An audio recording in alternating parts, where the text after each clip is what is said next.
Oh, 2009. What a year to be alive.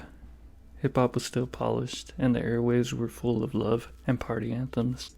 But there would be an album that would drop this year that would have a huge impact on the young Tyler the Creator. That album being Eminem's Relapse. I wasn't a huge fan of this, but this isn't about me, it's about Tyler. The album was your typical Eminem album. Dr. Dre on the production, and M saying some crazy stuff over his beats. Some of the stuff he said can be considered horrorcore. Horrorcore is a subgenre in hip hop that has themes of horror in it. If you look up horrorcore on Google, they still show a photo of Tyler the Creator, and he's beyond that by now. But we'll get to the horrorcore stuff later.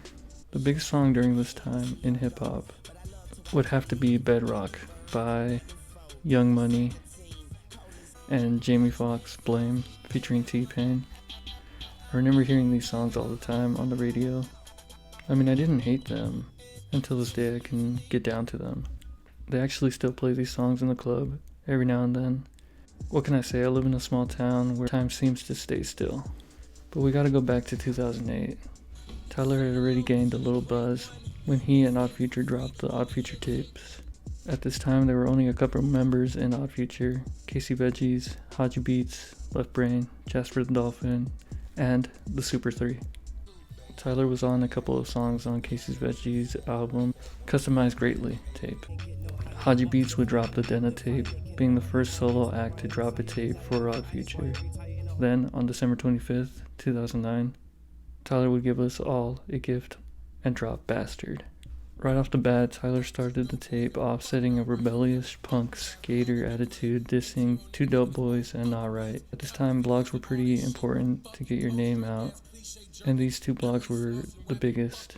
Two Dope Boys would later say that Tyler never sent his music over to their blog, but who knows, maybe he just hated the music they were promoting on there. To start a tape with a piano ballad hating on the Main Street rap and talking about how you want to die without having a beat drop was very crazy, but set the tone so great. 7, the second song on the tape, Tyler is bragging about some of the bad shit that he does, as well as throwing shade at Kid Cudi, saying all his fans love him. The production on this tape is something we need to talk about. It sounds like Pharrell, but if Pharrell didn't have a big studio, it's a little lo-fi, but still sounds great. Odd Toddlers featuring Casey Veggies is a song that was on the Odd Future tape. It samples MF Doom's beat, another influence of Tyler the Creator. It's not bad, and this is the first feature on the tape. Casey does a good job on it. French matches the same energy as 7. On the song, Tyler is saying some of the most craziest stuff. The hook is pretty great, and you just want to hear the next thing that comes out of Tyler's mouth because it's like he's trying to top every line with some outrageous shit. Again, on this song, he is dissing people like R. Kelly and Chris Stokes. The beat is so damn dirty. Again, sounds like a Neptune's beat, but distorted. Blow is a horrorcore song through and through. Tyler's talking about killing and snorting white stuff. Pigs Fly is a break from all the craziness that came before. A slower song about hoping for a better day. Parade is a song inside the mind of Tyler, at this time being unstable, but really he was just a little different, not being into a lot of the mainstream stuff, saying you're into Twilight while I'm into Cartoon Network. It's good to get a glimpse into who he is as an 18-year-old dude. Slow It Down is a nice song with Haji Beats. The drums are super loud on this one. Ass Milk is a back and forth between Earl and Tyler. This song is pretty great. They have this part in the middle of the song where they are fighting in the studio.